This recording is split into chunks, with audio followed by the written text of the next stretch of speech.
अपने भारत में पिछले 20 साल में सांपों के काटने की वजह से 12 लाख लोगों की मौत हो गई है, ऐसा अनुमान लगाया गया है।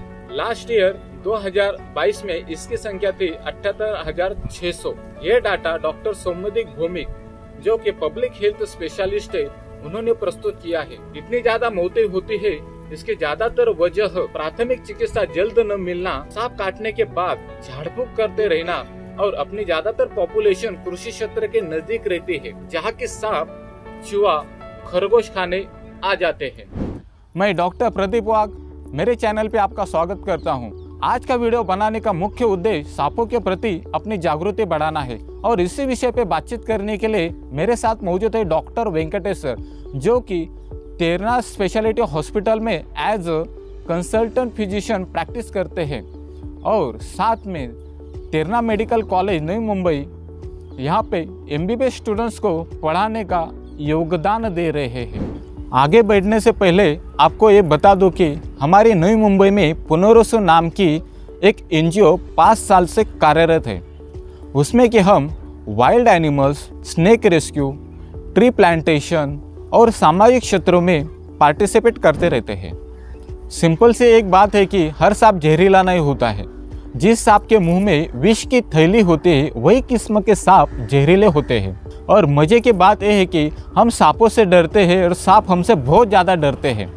डियर व्यूअर्स, हम एक साइड में तो कहते हैं कि सांप किसान का मित्र है, लेकिन जैसा है दिखता है, हम पत्थर से या डंडे से पीटने लगते हैं, मार देते हैं, कभी कभी जला भी देते हैं। जब तक सांप को खुद के जान को खतरा महसूस नहीं होता है, तब तक वो काटता नहीं है। अपने बचाव के लिए वो अटैक कर देता है, कभी कभी ड्राई बाइट देता है, जिसमें कि वो जहर भी नहीं छोड़ता है। अभी मिलते हैं डॉक्टर वेंकटेश सर से। Hello, myself doctor Venkatesh. मैं टेरना मेडिकल कॉलेज में कंसल्टेंट हूँ इन जनरल मेडिसिन और lecturer in Terna medical college. Doctor Venkatesh sir ने रूरल एरिया, ग्रामीण एरिया में भी काम किया है, तो सर से जानते हैं सांपों के बारे में क्या अलग अलग वहम है हमारे scientific approach of view. Sir, सांप दूध पीता है क्या, और सांपों को दूध पिलाना कितना सही है? बहुत पहले से हमारे सनातन धर्म में नाग पंचमी के दिन हम सांपों को दूध पिलाते हैं। तो इसमें क्या होता है कि ग्रामीण विभाग में या फिर अभी जो सिटीज़ में भी हम देखते हैं कि सपेरे सांप को पकड़ के लाते हैं। वो सांप को जंगल से पकड़ के लाते हैं और वो बहुत दिनों से, मतलब 3-4 दिन पहले से सांप को एक बास्केट में रखते हैं, जिसके वजह से सांप बहुत ज़्यादा डिहाइड्रेटेड होता है। तो उसे दूध नहीं, कुछ भी लिक्विड अगर दिया जाए उस समय, तो वो पी लेगा आराम से। लेकिन इसके अंदर एक चीज़ है कि सांप जो है वो लैक्टोज इंटॉलरेंट होता है, जिसके अंदर लैक्टोज पचाने की क्षमता नहीं होती। तो अगर सांपों को अगर हमने लैक्टोज, जैसे मिल्क में लैक्टोज होता है, देंगे तो सांप मर जाता है।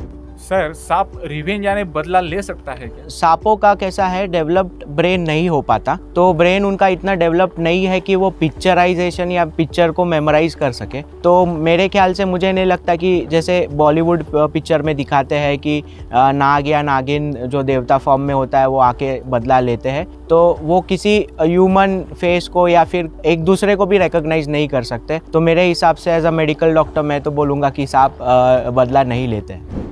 सर, सांप को तो कान होते नहीं, सुनाई नहीं देता है, तो फिर वो बीन के सामने मूवमेंट या डांस क्यों करता है? जी, एक्चुअली में सांप को कान नहीं होता। इसका मतलब है कि ऑडिटरी सिस्टम जो है सांप के पास नहीं हो पाता। तो मैं इसमें नहीं बोल सकता कि सांप सुनता है या नहीं, क्योंकि बिल्कुल ही सांप सुन नहीं पाता उन चीज़ों को।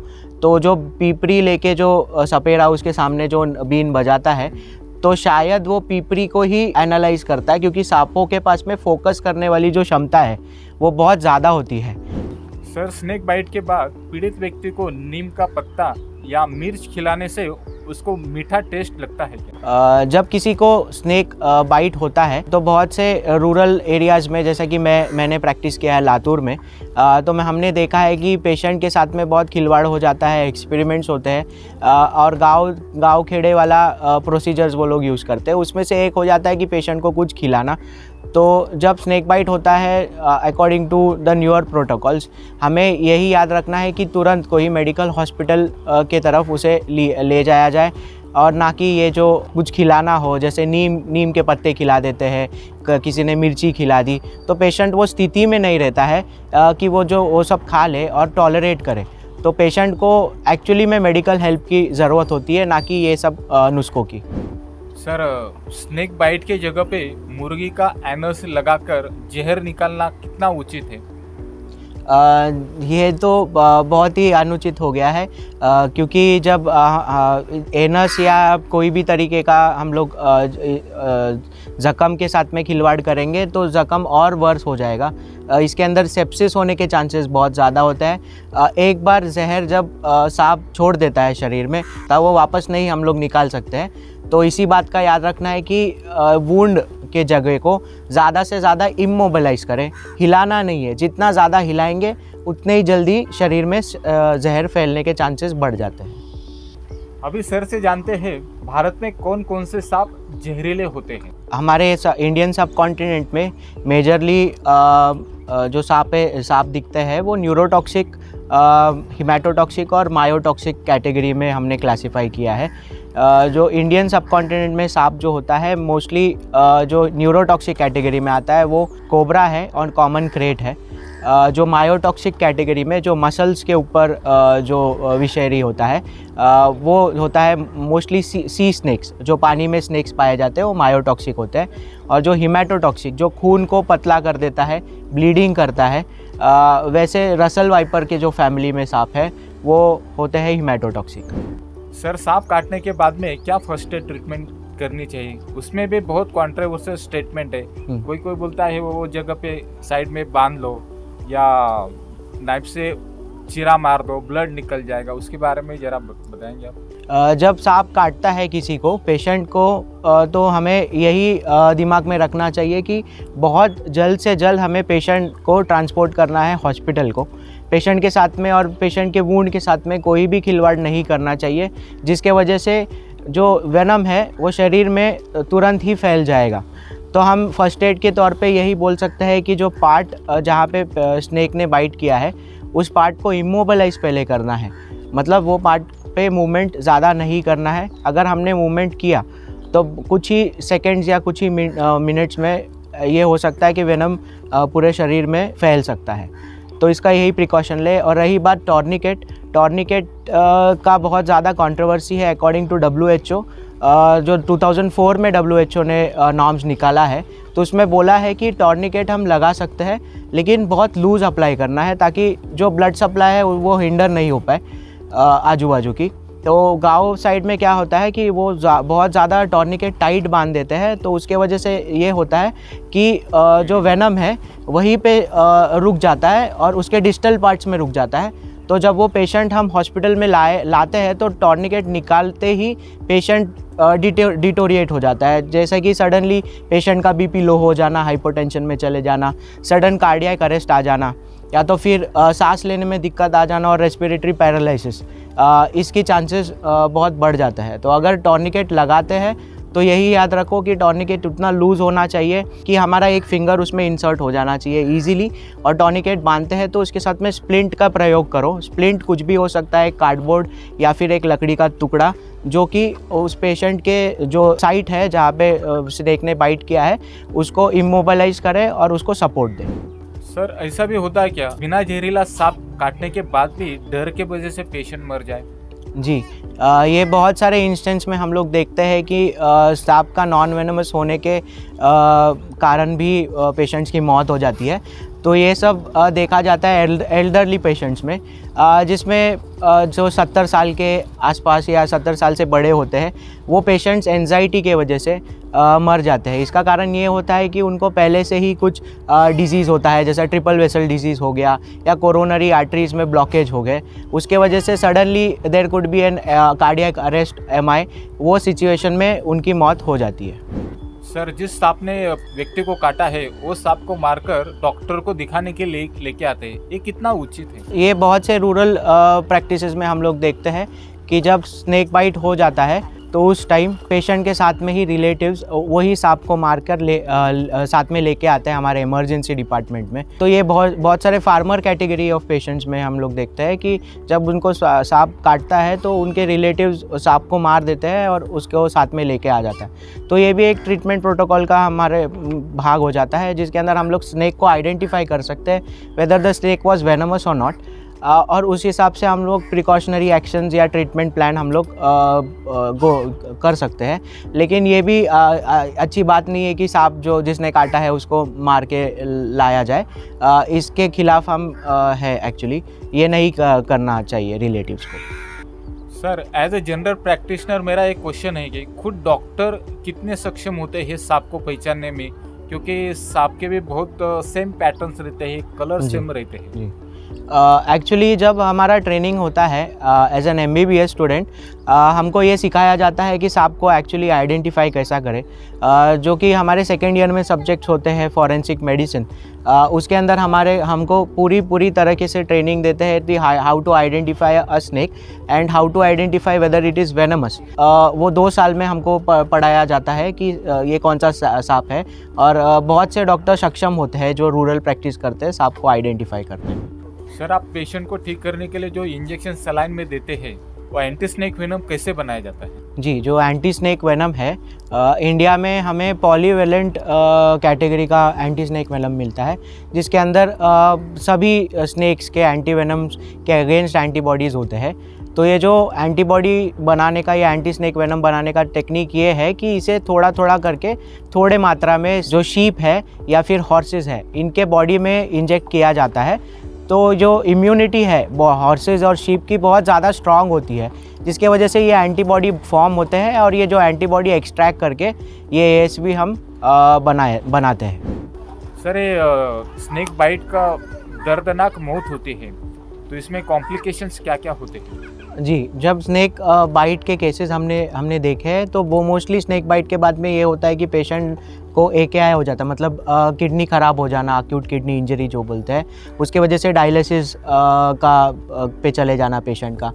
न्यूरोमस्कुलर पैरालिसिस हो जाता है, जिसमें पेशेंट सांस नहीं ले पाता, तो इसलिए वेंटिलेटरी सपोर्ट लग जाता है पेशेंट को, और बहुत ज़्यादा ब्लीडिंग होने के वजह से मौत हो जाना पेशेंट का, तो हाइपोवॉल्यूमिक शॉक में चले जाता है पेशेंट, और प्रॉपर ट्रीटमेंट नहीं मिलने के वजह से पेशेंट मौत हो जाता है। इसके ऊपर मुझे यही बोलना है कि रूरल एरियाज़ में जो डॉक्टर्स प्रैक्टिस करते हैं कि प्रॉम्प्टली वो ये सब चीज़ों को पहचाने, और अपने सेंटर्स पे अगर नहीं है उनके पास में, जैसे डायलिसिस सेंटर नहीं है, वेंटिलेटर नहीं है, तो उसे प्रॉम्प्ट रेफरल करना।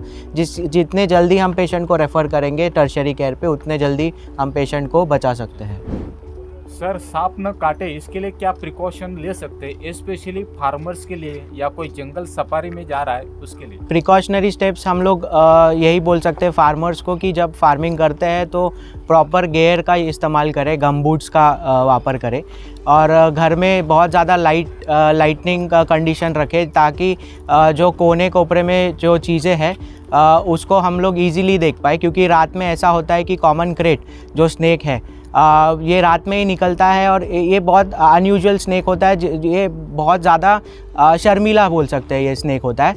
लेकिन उसको जब हम हाथ लगाने जाए, जैसे कि ये बिस्तर में ज़्यादा छुपना ट्राई करता है, या फिर कोने कोपरे में जहाँ पे बहुत ज़्यादा सामान रखा है उसके अंदर ये छुपने की कोशिश करता है और अपने आप को बचाने की कोशिश करता है। तो जब इस वस्तु को हम हाथ लगाते हैं, जैसे कि रात में हमने कंबल ले लिया, तो ये कंबल में अगर रहा जाए तो ये होने का चांसेस बढ़ जाता है कि ये हम लोग को काट ले।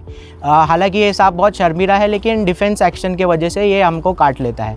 तो प्रॉपर गेयर्स का इस्तेमाल करना, घर में बहुत ज़्यादा लाइटनिंग का इस्तेमाल करना, और कोने कोपरों में अगर कम से कम वस्तुएं रखे और क्लीन रखे घर को, तो इसी से ही सांप स्नेक बाइट से हम लोग बच सकते हैं, और जो स्नेक बाइट का ये है प्रिवेलेंस है वो कम हो जाएगा। Sir, thank you very much, आपने जो वैल्यूएबल इन्फॉर्मेशन मेरे व्यूअर्स के लिए दिए, इसके लिए जी thank you very much. Thank you. सभी व्यूअर्स को यही मैं बोलूँगा कि ये चैनल को सब्सक्राइब करो और लाइक करो। आपसे मिलके भी बहुत खुशी हुई। Thank you. नाजा नाम की होम्योपैथिक दवा स्पेक्टेकल कोबरा के जहर से बनाई जाती है। ये नाजा नाम की दवा सोशल मीडिया पे बहुत वायरल हुई थी, कि जिसमें बताया गया था कि स्नेक बाइट होने के बाद ये 2-4 बूंद पिला दो और पेशेंट ठीक हो जाएगा। लेकिन आपको एक बता दूं कि ये ज़्यादातर दवा होम्योपैथी चिकित्सक द्वारा हृदय रोग समस्या के लिए दी जाती है। सांप काटने के बाद पेशेंट को सीने में दर्द, घबराहट, बेचैनी होती है, उसमें ये यूज़ हो सकता है। लेकिन ऐसा कोई डाटा उपलब्ध नहीं है कि जिससे नाजायज दवा पिलाने से वेनमस स्नेक काटने के वजह से पेशेंट ठीक हो गया है। अगर आपको कहीं सांप दिखाई दे तो आप सर्पमित्र, वन विभाग, पुनर्वसु फाउंडेशन, फायर ब्रिगेड अथवा पुलिस स्टेशन में कॉल कर सकते हो। वह आने तक आपको सांप पर दूर से ही नज़र रखनी है। सांप के साथ खेलना या उसे पकड़कर उसके साथ फ़ोटो वीडियो निकाल के सोशल मीडिया पे अपलोड करना ये कानूनी गुनाह है। स्नेक फ्रेंड या एनजीओ को snake rescue data forest department में देना अनिवार्य होता है। 2-4 दिन पहले हमारे गांव में 20 साल की लड़की खेत में काम कर रही थी। वह उसी टाइम उसे सांप ने काट लिया। प्राथमिक चिकित्सा केंद्र में इंजेक्शन उपलब्ध न होने के कारण उसे शहर ले जाना पड़ा। ट्रीटमेंट शुरू हुआ पर वो बच नहीं पाई। सांप काटने के बाद 1 घंटा ही गोल्डन आवर होता है। आपके गांव के प्राइमरी हेल्थ सेंटर में एंटी स्नेक वेनम उपलब्ध है या नहीं, यह जानकारी आप आपके गवर्नमेंट हॉस्पिटल के मेडिकल ऑफिसर को पूछ सकते हो। भविष्य में इमरजेंसी में किसी की भी जान आपके एक प्रयास से बचा जा सकती है। Save the nature, save the human being. धन्यवाद। स्नेक बाइट के बाद आप कोई भी गवर्नमेंट हॉस्पिटल में इमीडिएट जाइए। घर पे कुछ ना कुछ करते मत रहिए। और गवर्नमेंट हॉस्पिटल उपलब्ध नहीं है तो कोई बड़े हॉस्पिटल में आप इलाज करवा सकते हैं। दोस्तों, इस वीडियो को ज़्यादा से ज़्यादा शेयर करें। हो सकता है आपके एक शेयर के वजह से किसी आदमी की, औरत की, बच्चे की या किसी सांप की ही जान बच जाए। धन्यवाद।